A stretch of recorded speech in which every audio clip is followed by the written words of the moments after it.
अगर आप एआई से फोटो बनाते हैं, वीडियो तैयार करते हैं, किसी की आवाज़ क्लोन करते हैं या सोशल मीडिया पर कोई भी डिजिटल कंटेंट अपलोड करते हैं तो यह खबर आपके लिए बेहद ज़रूरी है, क्योंकि अब एआई से बने कंटेंट पर सरकार ने सख्त नियम लागू कर दिए हैं। अगर नियमों का पालन नहीं किया तो सिर्फ पोस्ट डिलीट नहीं होगी बल्कि जेल तक की नौबत आ सकती है।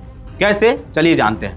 नमस्कार, द हिंदी टॉप देख रहे हैं आप और मैं हूं आपके साथ जानिसार खान। दरअसल 20 फरवरी 2026 से नए आईटी संशोधन नियम लागू हो चुके हैं। 10 फरवरी को इसका नोटिफिकेशन जारी हुआ था और 19 फरवरी को प्रधानमंत्री ने एआई समिट में कहा कि जैसे खाने के पैकेट पर न्यूट्रिशन लेवल होता है वैसे ही डिजिटल कंटेंट पर भी अब ऑथेंटिसिटी लेवल होना चाहिए। यानी अब एआई से तैयार कंटेंट को छुपा करके पेश करना आसान नहीं होगा। नए नियम के मुताबिक अब अगर कोई फोटो, वीडियो या ऑडियो एआई से बनाया जाएगा या बनाया गया हो तो उस पर साफ तौर पर एआई जनरेटेड या डिजिटल स्टैंप लगाना अनिवार्य होगा। ठीक वैसे ही जैसे खाने के पैकेट पर शाकाहारी या मांसाहारी का निशान होता है। इतना ही नहीं, फाइल के अंदर भी एक तरह का डिजिटल डीएनए या टेक्निकल मार्कर होगा जिसमें यह जानकारी दर्ज रहेगी कि कंटेंट किस टूल से बना है, कब बना है और पहली बार कहां पर अपलोड किया गया है। इससे अगर कोई अपराध होता है तो जांच एजेंसियों को सीधे सोर्स तक पहुंचने में मदद मिलेगी। अब अगर बात कर लें कि कोई इस लेबल को हटा करके या कंटेंट एडिट करता है या वाटरमार्क मिटाने की कोशिश करता है तो अब यह गैर कानूनी माना जाएगा।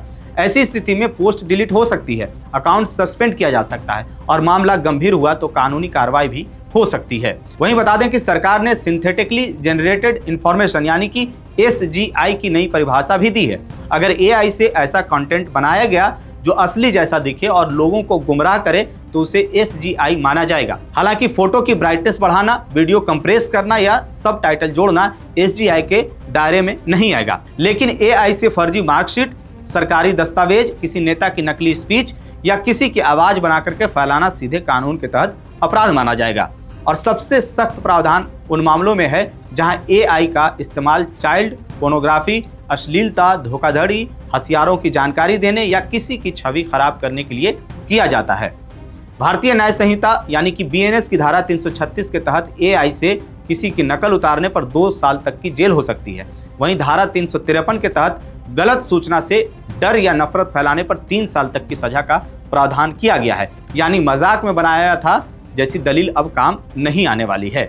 सोशल मीडिया पर आपको बता दें कि कंपनियों के लिए भी सख्त नियम बनाए गए हैं। पहले गैर कानूनी कंटेंट हटाने के लिए 36 घंटे का समय मिलता था, लेकिन अब यह समय घटा करके सिर्फ 3 घंटे कर दिया गया है। अगर कोर्ट या सरकार का आदेश आता है तो 3 घंटे के भीतर कंटेंट हटाना अनिवार्य होगा। ऐसा ना करने पर आईटी एक्ट की धारा 79 के तहत मिलने वाला सेफ हार्बर संरक्षण अब खत्म हो सकता है, जिससे प्लेटफॉर्म भी कानूनी जिम्मेदारी के दायरे में आ जाएंगे। अब जब कोई यूजर आपको बता दे कि कंटेंट अपलोड करेगा तो प्लेटफॉर्म उससे यह जानकारी ले सकता है कि कंटेंट एआई से बना है या नहीं बना है। और अगर यूजर झूठी जानकारी देता है और कंटेंट फर्जी साबित होता है तो जिम्मेदारी यूजर और प्लेटफॉर्म दोनों की मानी जा सकती है। सरकार का कहना है कि इन नियमों से इंटरनेट को ज्यादा सुरक्षित, भरोसेमंद और जवाबदेह बनाया जा सकेगा। वहीं डीप फेक, इम्पर्सोनेशन और चुनावों को प्रभावित करने जैसी समस्याओं पर लगाम लगेगी। हालांकि इस पर बहस अभी भी जारी है। कुछ लोग इसे जरूरी कदम मानते हैं, खास करके डीप फेक से महिलाओं और आम लोगों को हो रहे नुकसान को देखते हुए। वहीं कुछ लोगों का कहना है कि इतनी सख्ती से क्रिएटिविटी और अभिव्यक्ति की स्वतंत्रता पर भी असर पड़ सकता है। तो फिलहाल इतना तय है कि एआई का दौर जारी रहेगा, लेकिन अब बिना नियम के नहीं। इसलिए अगर आप कंटेंट क्रिएटर हैं, मीम बनाते हैं या एआई टूल्स का इस्तेमाल करते हैं तो नियमों को समझना बेहद ज़रूरी है। लेबल लगाएं, सही जानकारी दें और कानून का पालन करें, क्योंकि अब लाइक और व्यू के चक्कर में की गई एक गलती आपको कानूनी परेशानी में डाल सकती है। आप इस नए नियम को कैसे देखते हैं? क्या यह जरूरी कदम है या जरूरत से ज्यादा सख्त है? अपनी राय हमें कमेंट बॉक्स में जरूर बताइएगा। मेरा नाम है जानिसार खान, आप देख रहे हैं द हिंदी टॉप। वीडियो अच्छी लगे तो चैनल को सब्सक्राइब कीजिएगा और हमें इंस्टा, फेसबुक और एक्स पर भी फॉलो कीजिएगा।